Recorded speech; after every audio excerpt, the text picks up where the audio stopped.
Ustaz, dengan mencukupkan hidup di dunia ini dengan sholat, puasa, zakat, dan haji, atau rukun Islam gitu Ustaz ya, itu mengerjakan perintahnya dan menjauhi larangannya. Apakah sudah cukup? Dan apakah kita berdosa Ustaz jika tidak bisa melaksanakan seluruh kandungan Al-Quran? Monggo Ustaz. Ya, baik. Nggih.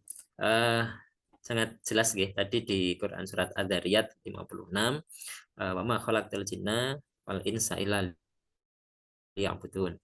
Dan tidaklah aku Allah menciptakan jin dan manusia melainkan untuk beribadah padaku.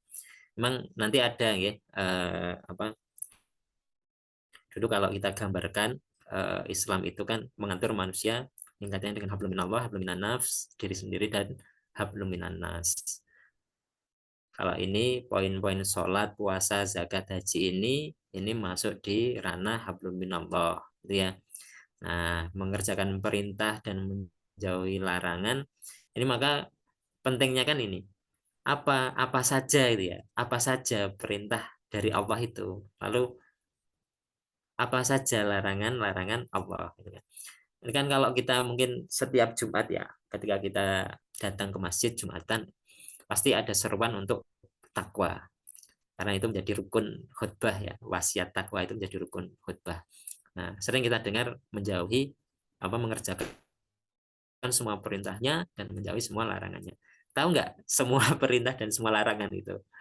Kalau mungkin sering kita dengar, ya memang seperti itu. Itu adalah definisi takwa itu memang betul seperti itu. Tetapi kan kemudian persoalannya perintah-perintah Allah dan larang-larangan Allah itu seperti apa dengan seberapa banyak dan seperti apa. Nah, gambarannya ya dulu di materi-materi awal ketika kita membicarakan hablum minallah, hablum minannas, hablum minannafs itu uh, hanya mengerjakan sholat, puasa, zakat, haji, tapi juga ada perintah menutup aurat, makan yang halal dan akhlakul karimah, gitu ya. Belum selesai di sana, tetapi juga ada perintah dalam persoalan hablum minannas, misalnya jual beli, menjauhi riba,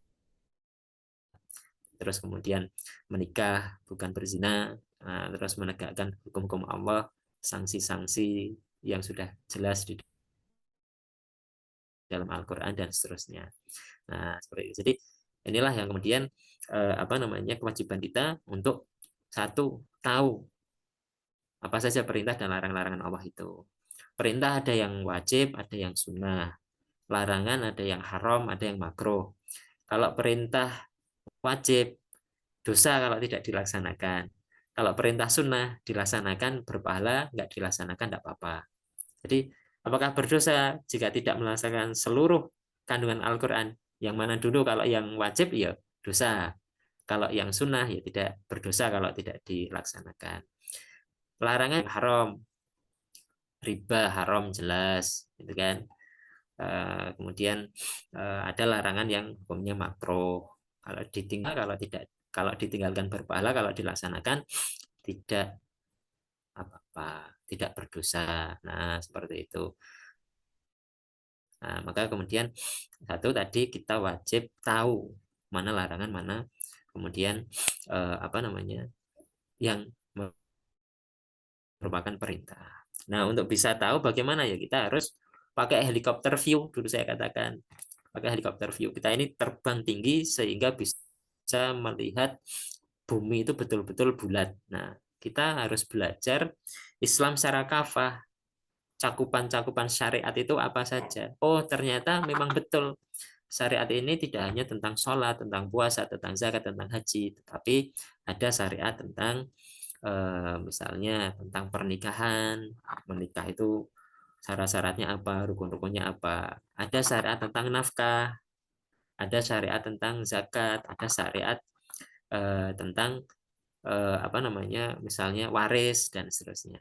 Ada juga syariat ini yang kaitannya dengan tata cara mengatur urusan negara, siapa yang boleh menjadi pemimpin, syarat-syaratnya apa, terus bagaimana nanti hukum-hukum yang diterapkan. Nah, seperti itu. Jadi eh, apa namanya?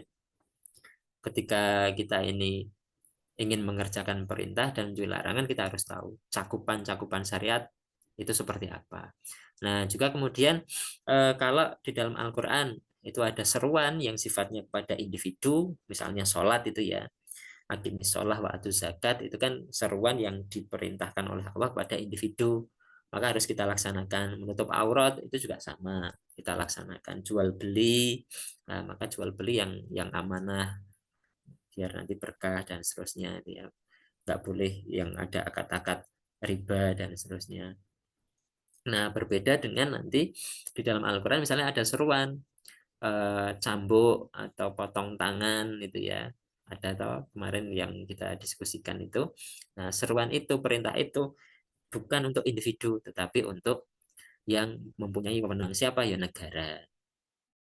Nah, dalam hal ini maka apa namanya, ketika ayat atau ini ya, perintah yang terkandung di dalam Al-Quran yang kaitannya dengan bukan untuk individu tetapi untuk yang memiliki pemenang yaitu negara, maka ketika kita tidak bisa melaksanakan, memang itu bukan porsi kita, tetapi kemudian dalam kondisi sekarang misalnya syariat atau hukum atau isi kandungan itu tidak bisa diamalkan, bukan berarti kita tidak mau mengamalkan, tetapi memang karena kondisi yang belum memungkinkan, maka ada kaidah sesuatu yang wajib karena adanya sesuatu, maka sesuatu itu menjadi wajib.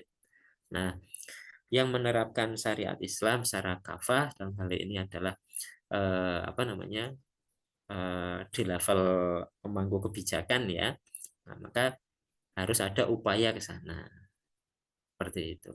Seperti halnya dulu Rasulullah itu mendakwahkan Islam dan meminta apa? Meminta kekuasaan. Dan itu nanti akan menolong agama Allah, gitu ya.